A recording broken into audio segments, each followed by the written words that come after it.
For decades, the Ballon d'Or was built on suspense. One golden envelope, a room full of stars, and millions of fans waiting to see which player would be crowned the best in the world. That drama used to stretch right up to the final second, but in 2023, the suspense ended before the cameras even rolled. Fabrizio Romano fired off a tweet that told the football world Lionel Messi was set to win his record-breaking 8th Ballon d'Or. The show hadn't even started, and the ending was already spoiled. Fans weren't exactly celebrating. Social media exploded with frustration. People called him the guy who ruined the magic of football's biggest night. Comment sections lit up with complaints that there was no reason to tune into the ceremony anymore. The tension that France football spent months building, gone in seconds. And Romano didn't just leak the main award, he rolled out the side dishes too.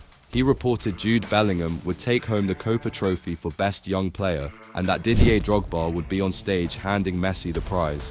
By the time the lights hit the Théâtre du Châtelet in Paris, the big night already felt like old news. The backlash was fierce. Some fans swore off watching the show, saying they didn't need to sit through speeches when Fabrizio had already told them everything that mattered. For others, it was the principle. Organizers, on the other hand, had their own reasons to bristle. Broadcasters and sponsors pay for exclusivity, for the drama of that single moment when the winner's name is read aloud. If fans already know the result, ratings take a hit and the magic falls flat. Behind closed doors, that's the kind of disruption that makes executives start whispering about leaks, crackdowns, and bans. The Ballon d'Or wasn't supposed to be treated like another transfer scoop. It was football's grand reveal, the moment every player dreamed of, and now it was trending on Twitter hours before anyone walked the red carpet. That was the turning point. Fabrizio had proved he could spoil football's most glamorous night just as easily as he spoiled the signing, and suddenly, the question was no longer who would win the Ballon d'Or. It was whether anyone could stop him from leaking it again. Well, the situation always went worse. Remember 2024? First, a leaked list started bouncing around social media claiming Vinicius Jr. would be crowned the winner. Madrid fans were buzzing, convinced their superstar was finally about to step into Messi's old throne.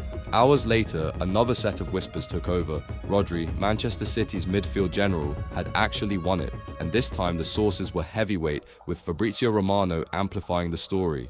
Leaks like that don't just annoy fans, they ignite boardrooms. Clubs trade info behind the scenes like political operatives. Manchester City sources apparently told Real directly that Rodri was taking the prize. Think about that. Clubs treating the award like an election night tally, whispering intel before the curtain drops. So by 2024, when Real Madrid stormed out of the party before it even started, the message was clear: the leaks needed to stop. For the first time in years, Fabrizio Romano's feed went quiet on Ballon d'Or night. No expected to win tweets, no trophy spoilers, no side awards revealed hours ahead. Before the ceremony kicked off in Paris, fans were refreshing his account like crazy, waiting for the usual leak. Nothing came. The timeline was silent. Reports suggested France football had tightened the process in 2025. The winner wasn't tipped off in advance, entourages were kept in the dark, and the inner circle shrank to the point where even Fabrizio's web of sources hit a wall. It was a lockdown operation designed specifically to freeze out the spoiler king.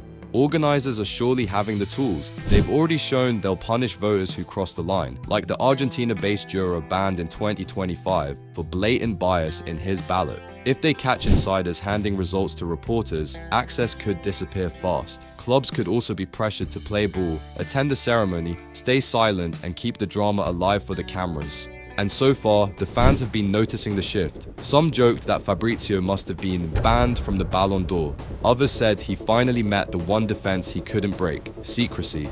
For the first time in years, the suspense actually lasted until the envelope opened on stage. So, was he actually locked out, or was he just playing it safe? We might never know. Anyway, if you enjoyed this video, you will surely love this one.